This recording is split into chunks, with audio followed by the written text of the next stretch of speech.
Bago po ako magsimula, muli po na pinahatid ng ating kapatid na Opelia Trinidad Bitanga ang pagpapasalamat sa Kapatiran Divine Mercy at sa mga alagad na nagmalasakit at may pagmamahal sa yumaong kapatid,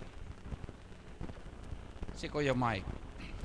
Alam niyo po, malaking kawalan para sa amin ang kanyang pagkawala, sapagkat talaga pong aminin po namin o hindi, malaki po ang naitutulong ng mag-asawa sa gampanin na pinansyal sa atin, sapagkat isa po sila sa anghel na tumutulong sa atin sa mga kakulangan kung mayroon man po dapat na punan. Dapat po sanang mag-share siya ngayon through internet, subalit kinuha po ang abo at inuwi sa kanyang tahanan na wala na naman po at nadismaya, kaya hindi po makapagsalita. Kaya po sa pamamagitan ko, sa akin na po pinahamayag at pinahatid ang pagpapasalamat ng buong puso ng pamilya Bitanga, kasama po si Monsignor Fred Bitanga at lahat ng anak ni Kuya Mike. Ang taus-pusong pagpapasalamat sa pagdarasal, sa paghain ng pagtulong ng buong kapatiran sa panahong sila'y dumaan sa pagsubok, sapagkat sabi nga natin, wala pong katiyakan. Ang kamatayan po'y isang magnanakaw na dumarating na walang nakakaalam. Kung ang isang pagnanakaw o magnanakaw ay alam natin kung kailan darating, sino man sa atin maghahanda at paggagayakan kung siya ay darating. Tulad din po ng kamatayan, bantayan man natin, wala pong katiyakan. Marami pong may sakit at higit na may sakit. Subalit hanggang ngayon, buhay. Si Kuya Mike, na-diagnose pong huli, tinaningan. Wala pa po sa taning na binigay, subalit kinuha na sapagkat nakatakdang. Ang sabi ko nga, tulad ng isang kwentong gusto ko pong ulitin sa inyo, sa isang hardinero nag-aalaga, araw-araw ang mga rosas sa hardin na kanyang inaalagaan ay kanyang kinasisya, sapagkat ang bulaklak na ito sa kanya inialang ng may-ari ng bahay. Subalit sa isang pagkakataon, nang gising ng umaga, nawala ang bulaklak sa hardin na kanyang inalagaan. Nagalit ang hardinero at nagalit sa lahat ng kasamaan. Sino sa inyo ang nakialam at kumuha sa aking bulaklak na inalagaan? Sumama ang loob niya at sa galit lahat ng kasambahay ay inaaway at tinatanong kung sino kumuha. Nang madinig ng may-ari ng bahay, lumabas sa balkonahe at sinabi, ano ang iyong inirereklamo? Sabi sa hardinero, kasi po ang halaman at bulaklak na inaalagaan ko ay nawala at hindi ko alam kung sinong kumuha. Sa madalit salita, ang sabi ng may-ari ng bahay, ako ang kumuha. Naguluntang ang hardinero sapagkat ang tunay na may-ari ng halamang pinaalagaan sa kanya ay ang may-ari ng bahay at hindi siya. Subalit sapagkat siyang nag-aalaga, na-attach siya doon sa kanyang mga halamang napakagaganda. Ganyan po ang buhay natin dito sa mundo. Kung sino pa yung mahal mo, kung sino pa yung higit na umaasa ka sa kanya, kung higit pang lagi mong kasama, siya pang kukunin sa iyo. Kaya minsan magrereklamo ka sa Diyos. Bakit kung sino yung mahal mo ay siya pang kukunin? Tulad na nangyari sa mag-asawang Opelia at Mike Bitanga. Ang may sakit ay ang babae, subalit ang lalaki na siyang nag-aalaga at dumipendang mabuti, si Ate Peli, ay siyang kinuha. Kaya nga sa dasal namin at panalangin at ng kapatiran, sabi nga ng isang kapatid natin na nabiyuda, ang maestro ng ating choir, Tita Peli, nung ako ay mabiyuda at namatay ang aking asawa, ikaw ang nagpalakas ng loob sa akin. Nang sabi mo, lakasan mo ang loob mo. Ngayon, sa iyo nangyari ang ipinapayo mo sa akin. Ganon din naman ang aking ipinapahayag. Sabi niya, kung ano ang iyong payag na pagpapalakas loob sa akin, sa naway sa iyo'y maunawaan mo na ang pagkawala ng isang taong mahal mo na dumipenda ka sa buong buhay mo, isa lang pagpapatunay, ang buhay ay pahiram lang ng Diyos sa atin. Pwedeng kunin ng may-ari anumang oras. At ang masakit, kung alin yung mahal mo at siya mong pinahalagahan siyang tatanggalin ng Diyos. Tulad ng isang hardinero, wala po tayong karapatang magreklamo sa Diyos. Ang ating pasalamatan sa Panginoon sa araw-araw, kung anong ibinigay ang kanyang kaloob, pagtibayin natin. At natutuwa po ako sa mga huling salita ni Ate Peli, ipinaubayan niya sa Diyos ang kanyang buhay, at ang tamang sagot, sabi ko, iyan ang tama, sapagkat dapat na magmaneho ng ating buhay ay hindi ang ating kagustuhan, kundi ang kalooban ng Diyos, sapagkat siya ang nagbigay ng buhay sa ating mga nilalang. Amen po ba?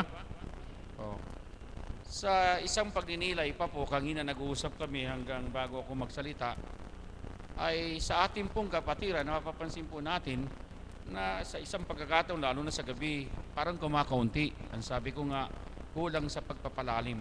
Ako man po bilang tao, siyempre bilang tao, nasa mundo tayo, marami tayong nararamdaman, marami tayong dahilan. Pero wala po tayong pwedeng idahilan talaga sa Panginoon. Pero talagang bilang tao, tayo gumagawa ng katwiran. Isang bagay lang pong gusto kong ikwento na napanood ko rin sa internet. Sino mang tao sa mundo, hanggang tayo naglalakbay, ay may pasang krus. Tama po ba? Meron tayong dalahin sa buhay. At sa dalahing buhay po na ito, hindi tayo pwedeng, Panginoon, bawasan mo naman ng kaunti.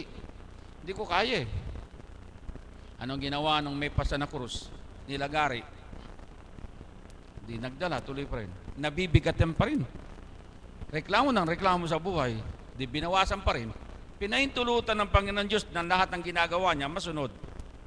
Sa huling sandali na malapit ng matapos yung lakbayin sa mundo, yung palang pagitan ng lupa at yung langit ay mayroong puwang. Lahat ng hindi nagreklamo, yung krus naggusto, yung haba, siya kinulang dahil binawasan, hindi po siya nakatawid. Maganda pong halimbawa sapagkat sa ating buhay, ganyan tayo, di po ba? Baka kung tayo reklamo ng reklamo at yung mga bagay na dinadaing natin, iyon ang sinasabi ni kapatid na Marisang pagpapadalisay, ay siya pa nating inireklamo.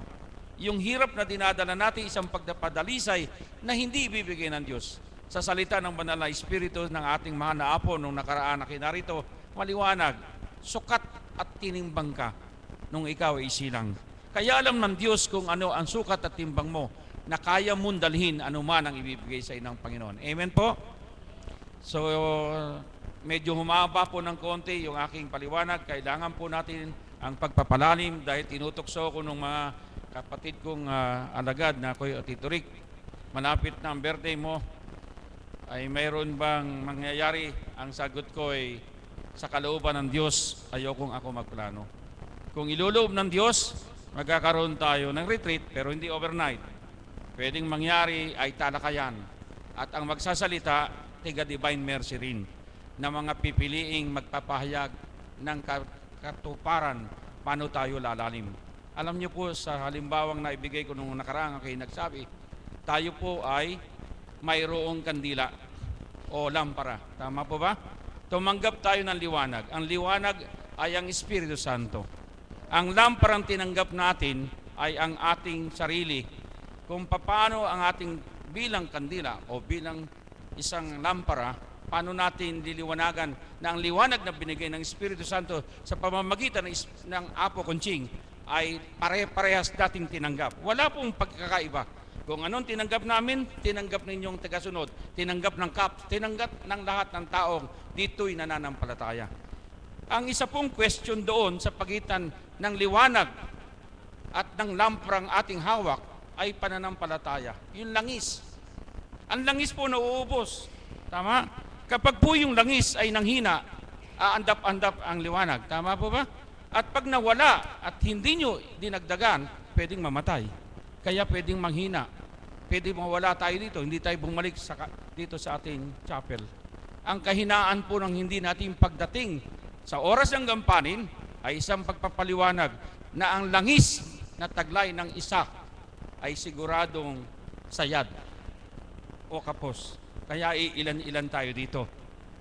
Ipanalangin po natin sila. Dagdagan po natin ang atin.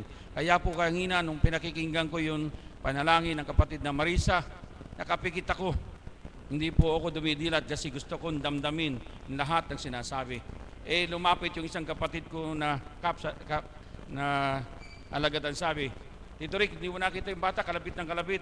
Wala akong nararamdamang kalabit. Sino man sa akin, pag ako'y nagdadasal, sapagkat ako'y nakapokus sa offering, lalo na nung dasal ng kapatid na Marisa na talagang taimtim na tumitimo sa akin loob.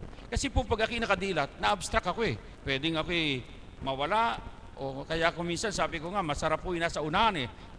Nakapokus kayo, pero pag nasa likod kayo, naku, may lumalakad, may nagkukwentuhan, may nadidinig talaga pong madidistract tayo. Kaya po mga kapatid, isa lang po, ang pananampalataya lang po at pananalig sa Diyos ang magliligtas sa atin, hindi ang ating relihiyon, hindi yung palasimbahin, hindi yung pakikinig na hindi naman isa sa buhay.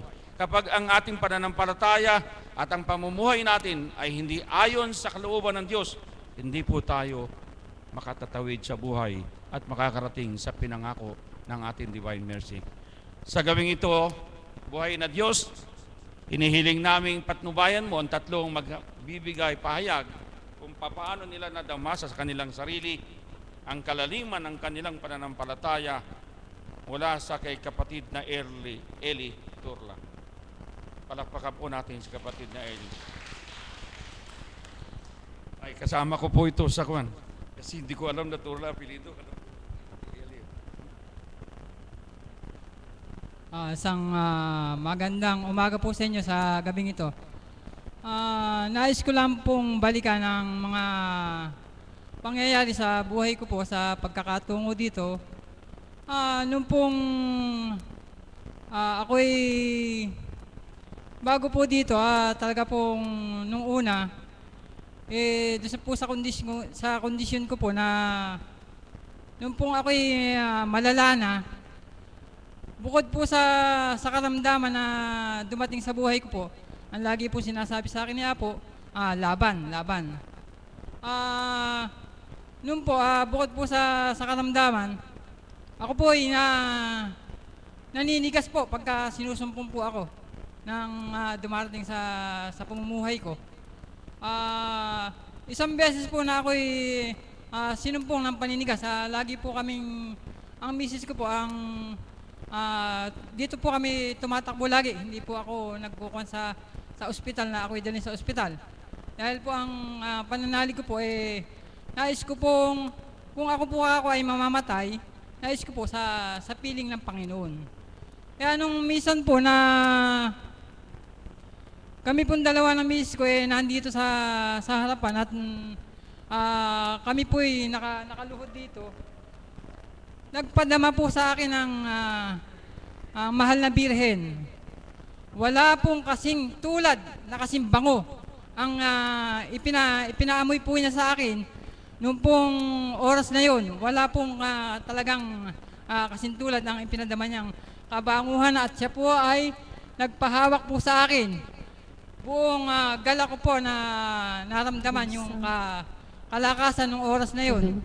Kaya po sa pamamagitan po ni Apo na lahat po ng sinasabi po niyang laban, pinanaligan ko po.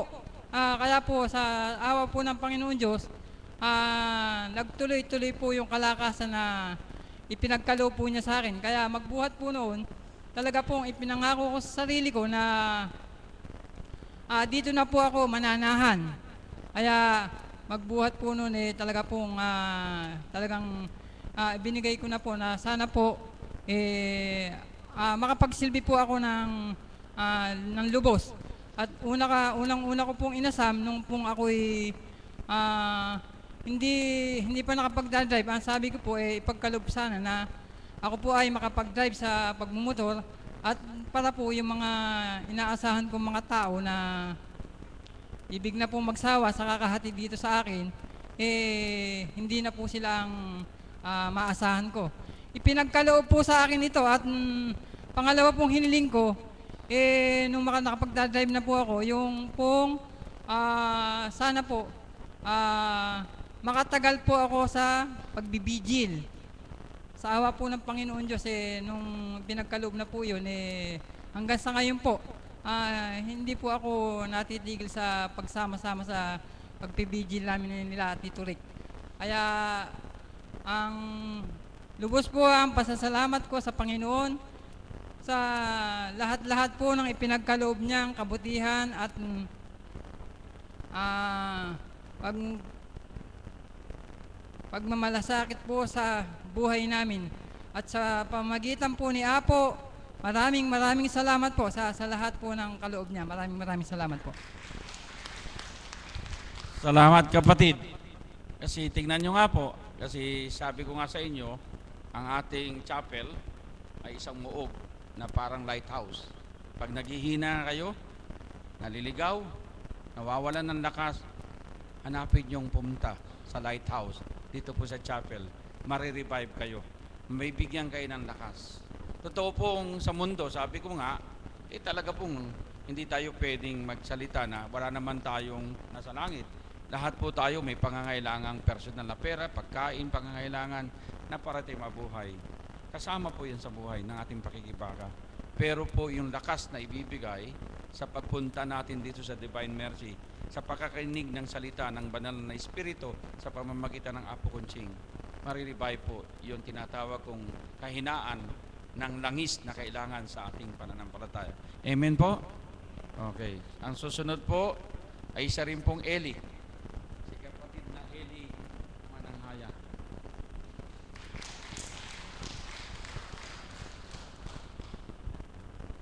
Hallelujah. Hallelujah. Dalawa pong Eli ito eh.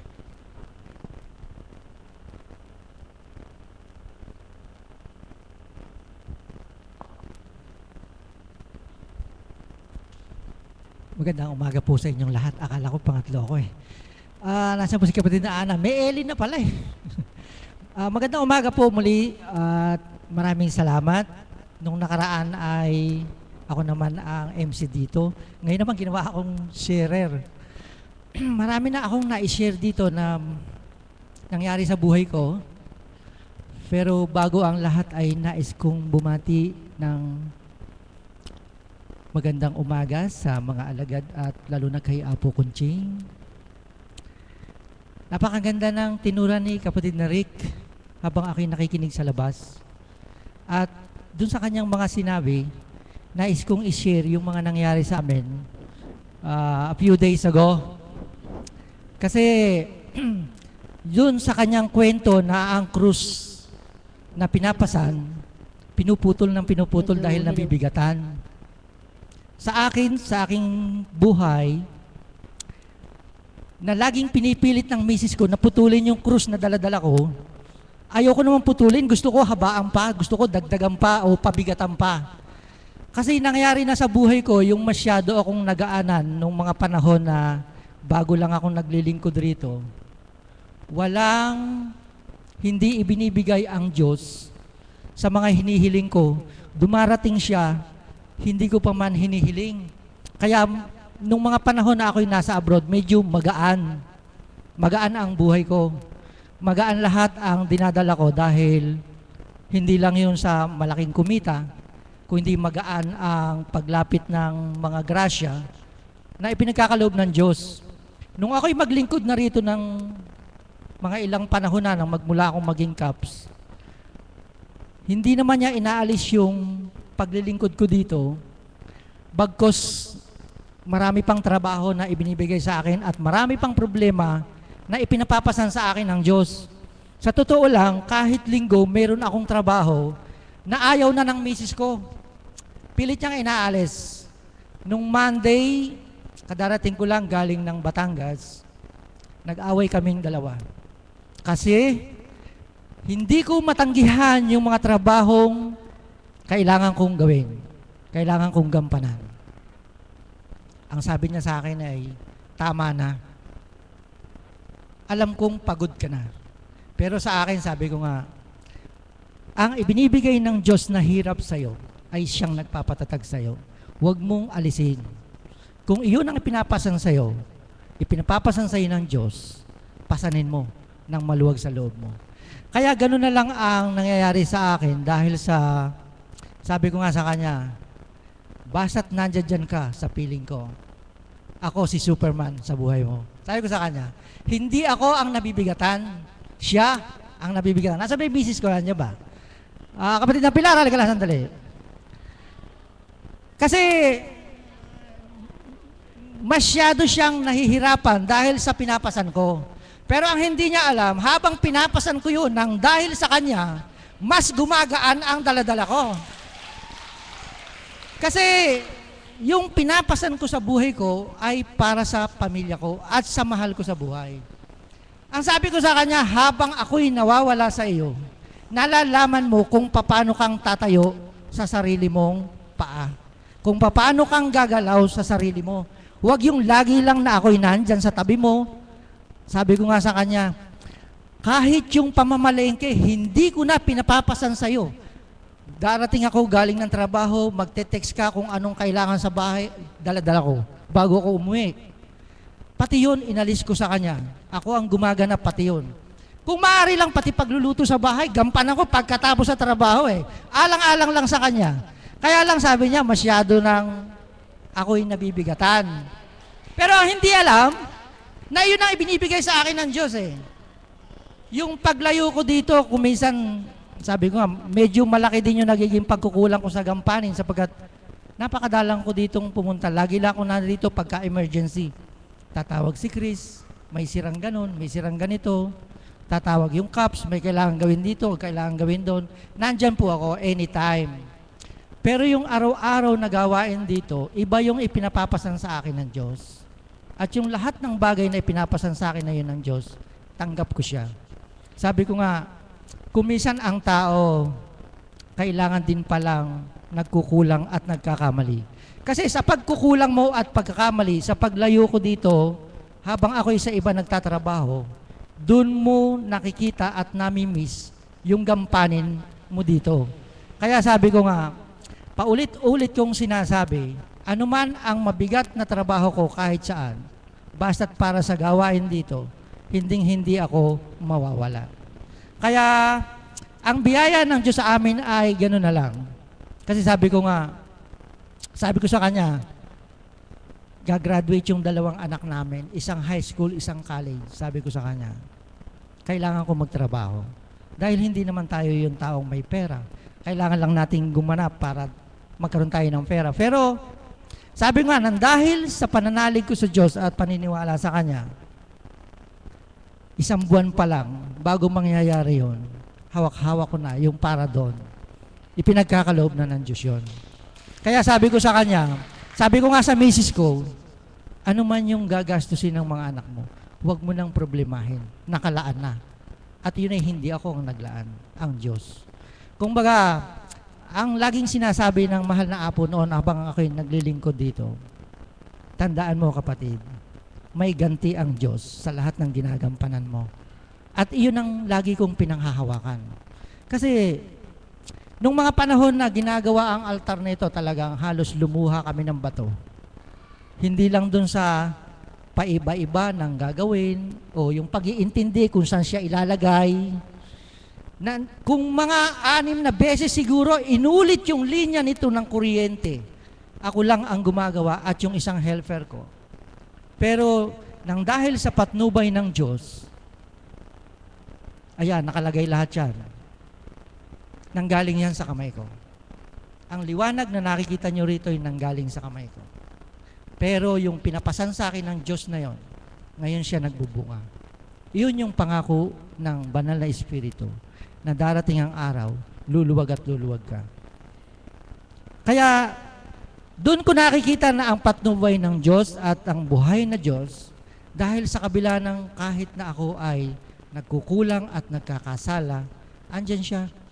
Lagi lang siyang tumatawag, lagi lang siyang nakagabay.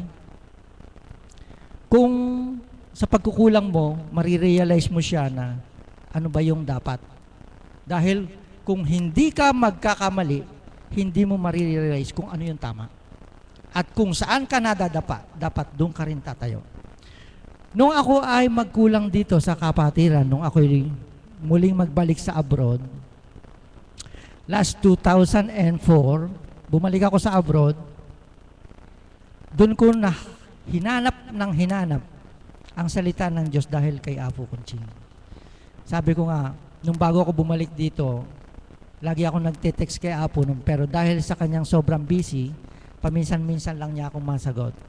Pero pag nagte-text nga ako kay Apo noon, nagpapalitan kami ng text about sa Bible. Pag nag-text ako sa kanya, Bible relation siya. Pero nang dahil kay Apo, hindi kami nagkulang, hindi kami natigangan, at hindi kami nahirapan sa lahat ng aming ginagawa. As a matter of fact, dapat sa ginagawa ng misis ko at sa ginagawa niyang galit sa akin, dapat hiwalay na kami. Dapat hiwalay na kami. Pero sabi ko nga, nang dahil pala doon, lalong magiging matatag ang pagsasama ninyo. Nang dahil sa pagsubok na ibinibigay, lalo na sa mag-asawa. Kaya sabi ko nga halos kinalimutan ko ang buo kong pamilya alang-alang sa kanila. Alang-alang sa misis ko. Ibinigay ko ang dapat kong ibigay sa kanya. Sabi ko, ikaw pag umaalis at lumalayo kayo, hindi ko iniintindi. Hinahayaan kita sa lahat ng gusto mong gawin para kung saan ka maligaya. Sinusuportahan kita. Kung ano man yung pagkukulang sa bahay na dapat gampanan, kung kaya kong gampanan lahat yun, gagawin ko. Dahil iyon ang pinagkaloob ng Diyos sa akin, ang misis ko. Sabi ko nga, bago ko yan napakasalan, bago ko yan nakuha, dyan sa simbahan ng Bahay Pare, kung makailang kong ipinagluhod dyan, para lang ibigay sa akin ni Mama Mary.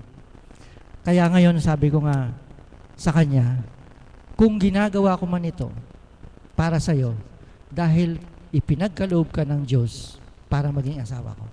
Dahil nung araw talagang aminado naman ako, hindi ako pinapansin yan. Dahil napakaraming nanliligaw dyan. Hindi po ako pinapansin. Kasal na kami, hindi pa ako niyan pinapansin. 3 na anak namin, hindi pa ako pinapansin. Pero hindi ako nagtigil. Hindi ako lumubay. Hindi ako sumuko. Nang matutunan akong mahalin yan nung mga anak lang ng babae. Ang anak namin ay 5. 3 lalaki yon at 2 babae. Kaya sabi ko nga kung yung sinasabi nilang pantay-pantay ang pagmamahal ng anak, tamang pantay-pantay dapat. Pero nang matutunan akong mahalin ng misis ko, nung magkaanak kami ng babae, hindi ko alam kung bakit. Pero ngayon, sabi ko nga, napakahirap pala nang matutunan kang mahalin ng iyong asawa. Kasi ngayon, matutunan niyang magalit kapag ka na-late ka ng uwi, matututunang magalit pag nawala ka ng 2 araw, matututunang magalit kapag hindi mo siya hinahanap. Pag hindi mo siya sinundo kung saan kasama ni Apo, magagalit. Kaya yan, kahit kumanta doon sa Santo Niño, kumanta doon sa Bahay Pare, pumunta sila doon, kailangan mo siyang sunduin. Kailangan mo siyang puntahan. Yun nang dahil pala natutunan niya akong mahalin. Sabi ko nga, Lord, tagal kong hinintay na matutunan at hiniling na ako'y mahalin ng misis ko. Bakit ngayon siya ang nahihirapan? Dahil sabi niya, natutunan niya akong mahalin. Halika nga, mahal ko. Halika lang. Kasi,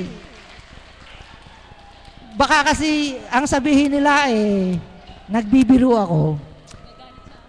Pero yan ay napakatagal kong sinuyo. At ang istorya niyan mismo, alam po ng aming mahal na Apo. Alam niya yan. Kaya sabi nga, anuman ang ginagampanan ko kahit dito, kahit doon. Ang lahat ng iyon ay nang dahil sa sobrang pagmamahal ko sa kanya. Nung Monday, kaya hindi siya nakakanta rito dahil sa sobrang galit sa akin. Dahil, ang hindi niya alam, na kaya ako nagtrabaho ay para sa kanya. Dahil yung 3 araw na yun, sabi ko nga sa kanya, bilhin mo na ang gusto mo ngayong oras na ito. Dahil yung kinita ko ng 3 araw, uubusin ko sa iyo sa araw na ito. Sabi ko sa kanya, sige, lahat ng gusto mo. Siya na sumuko, mayaw. Kaya sabi ko sa kanya, ang lahat ng ginagampanan ko ay nagmula sa Diyos. At ang ibinibigay niya sa aking trabaho ay hindi ako ang humihiling. Sa totoo lang po, ako na yung umaatras at alam ng mga kamag-anak namin. Halos hindi na ako makita sa bahay. Ang sabi nga, ang dami na nang nagtatampo, hindi ko na sila maakupa. hindi ko sila magampanan. Noong araw, nung unang bago ako mag-abroad dito at dito ako gumagawa, talagang may buwan na halos, kung minsan 1 linggo, nandun ako sa bahay, nakaupo lang ako. Walang tumatawag sa akin. Pero ngayon, nung matapos kaming gumawa dito, matapos akong maglingkod dito bilang, masasabi kong maintenance nga dito, pero marami na rin akong pagkukulang. Pero alam ng Diyos na ang puso ko'y nandirito kahit ako'y nasa labas nagtatrabaho. Kaya alam nila kapatid na Christian, walang oras po yun na kung anumang oras may kailangan sila, magte-text lang. At pagka yun hindi ko napuntahan sa loob ng 5 minuto, magtatampo na yon. Tatawag pa, nasa naman si kapatid na Chris. Pero isa lang po ang punto ko. Kapag natutunan nating mahalin at paglingkuran ng Diyos, isa lang ang sigurado, mas higit yung ganti ng Diyos kaysa sa ginagawa natin. Kaya anumang bagay ang ibibigay natin para sa Diyos, kulang at kulang. Kaya kung anuman yung kaya nating ipagkaloob sa Diyos, sukli na lang. Sukli na lang sa kabutihan ng Panginoon para sa atin. Yun yung sinasabi ni kapatid na Ricky. Ang sabi ko rin sa misis ko, kapag ako'y nawawala sa'yo, tandaan mo, ginagaya ko lang ang iyong sarili kung sakaling ako ang mauunang lilisan sa mundong ito. Dahil ang sabi ko sa kanya, ang lahat ng bagay dito sa mundo, maging asawa, maging anak, maging magulang, hiram lang natin sa Diyos yan.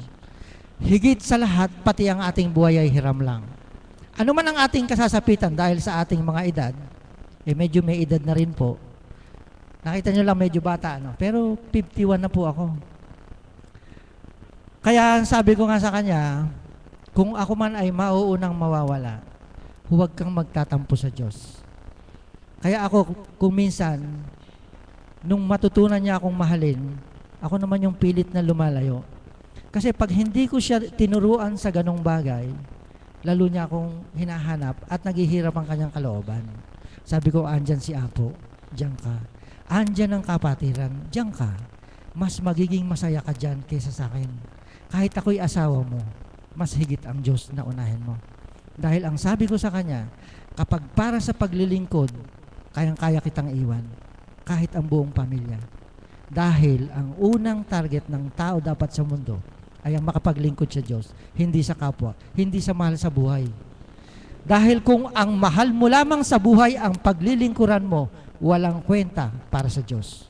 Maglingkod ka sa hindi nagmamahal sa'yo, maglingkod ka sa hindi mo kaano-ano, mas kalulugdan ka ng Diyos. Yun ang sinabi ko sa miss ko. Pero tandaan nyo, ano man ang mangyari sa buhay kong ito, mahal na mahal ko ang misis ko. Maraming salamat sa Diyos. Maraming salamat po sa inyo. Salamat kapatid. Tingnan ninyo po, puspos lahat ng sikreto sa kanyang buhay na ilahad tuloy. Alam tuloy natin. Pero talaga po totoo. Ito po ay sabi nga, hiram sa Diyos ang ating buhay. May kanta pong ganon, di po ba? Hiram sa Diyos. So, yun po ay isang bagay na dapat nating panghawakan. Wala tayong pag-aari. Asawa, anak, anuman, kahit ari-arian, kayamanan, karunungan, lahat po hiram. Yun po ay parable of the king sa Bible. Ang hari ay nagbigay at tinawag ang lahat ng katulong at binigyan ng kanya-kanya. Wala pong malaki, pare-parehas.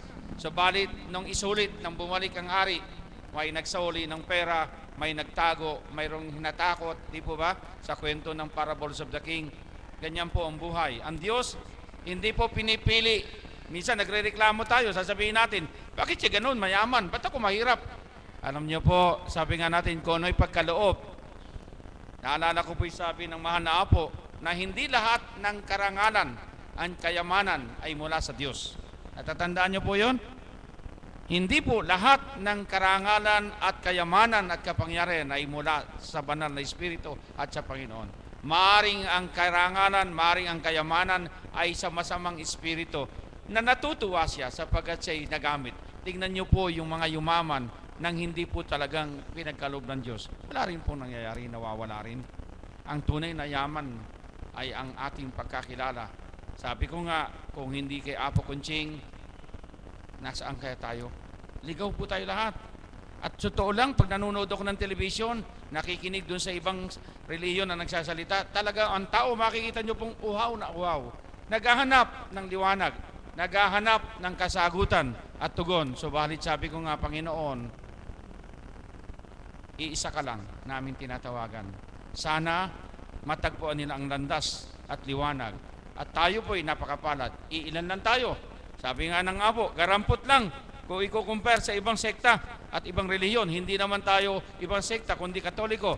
Pero kahit na po tayo kakaunti, mapalad tayo sapagkat sa kaunti na ito, tayo ang binigyan ng Diyos ng pagkakataong tumanggap ng liwanag at nanampalataya na naririto sa Divine Mercy sa paligi ang tunay na buhay na Diyos sa Espiritu Santo na kinakatawan at pinaghirams sa ating Apo Kunching, na tinanggap ng ating Apo Kunching ang karapatan na paglingkuran ng Diyos na buhay. Hindi po natin kayang gayahin yun. Kaya sinasabi ko nga, huwag niyong hanapin na ang ginawa ng Apo'y kaya natin. Sa Kanya nakatakda yun. Tayo'y tagasunod, tayo'y naliwanagan, nakita natin sa Kanya ang isang sakripisyo, magpasalamat tayo. Sapagkat kung hindi niya tinanggap ang sakripisyo, nasaan kayo? Nasa dating daan? O nasa ibang lugar? Saan tayo? Tuwid na daan? O sa liwanag ng Espiritu? Kayo na po ang sasagot. Huli po at magsishare ay isang kapatid na si Princess. Si Princess na nagpapakain sa atin pag tayo nagugutom dyan sa kantin.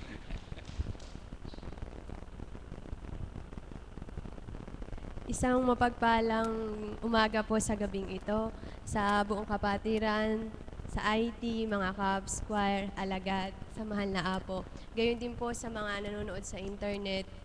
Ipinapaabot ko rin po ang aming pong pakikiramay kay Mami Felix at sa kanyang pamilya.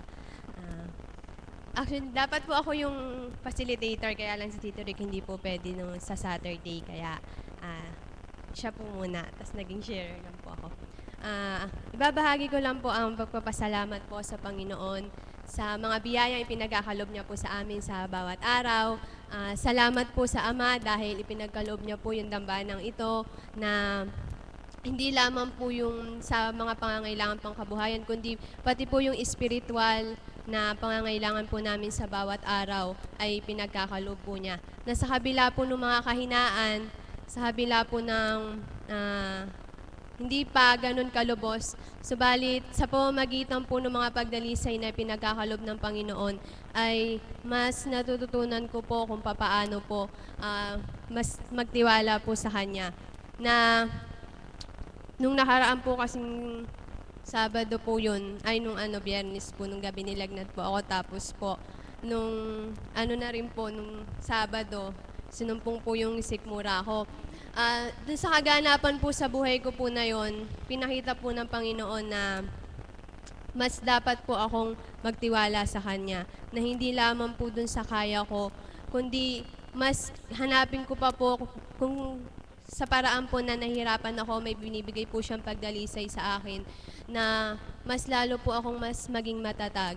Kaya pinagpapasalamat ko po sa Panginoon kung ano man po yung mga kaganapan sa aming buhay, sa mga pagdalisay po na binibigay niya, na natutunan ko po na kung kanino po ako dapat tumawag at kung kanino po ako dapat magtiwala, na ang Diyos po ay naririyan kung ano man po yung mga kailangan natin, hindi man po natin sabihin sa Kanya, tuwiran, pero nadadama po niya na matututunan ko po maghintay kung ano po yung kaparaanan na ipagkakaloob niya. Hindi man ngayon, subalit darating po yung takda na kapag kaya ko na, kapag yung nakalaan na para sa akin ay ipagkakaloob po niya.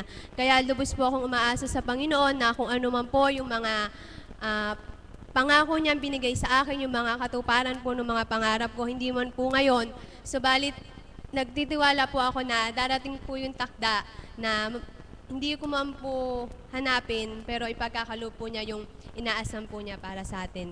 Kaya po sa atin po lahat, nawa po magsilbi pong inspirasyon sa atin ng paglilingkod ng mahal na Apo na sa kabila po ng pagdalisay sa Kanya. Subalit naririyan pa rin po siya, patuloy po siyang tumatayot naglilingkod at nagbibigay po ng mensahe sa atin. Maraming salamat po, mahal na Apo. Salamat din po sa gawain na ito. Yun lamang po. Maraming salamat, kapatid. Sa kabatiran po ng iba, hindi nyo po alam na si Princess ay isang licensed electronic engineer. Kaya kung makikita nyo, akala nyo lang po, hindi professional. Lisensyado pong electronic engineer yan. At sa totoo po, sabi nga natin, kung panghihinayangan, sasabihin bakit hindi ginagamit samantalang tapos? May takda, sabi nga po niya. Yung pong pagtanggap ng isang bagay, kung hindi pa kaloob ng Diyos, hindi tayo magkukomplain. Kaya po sa pangako ng Espiritu, darating po yung takda na kanyang inaasahan at kanya po hinihintay. Magsitayo po tayo at ating pong awitin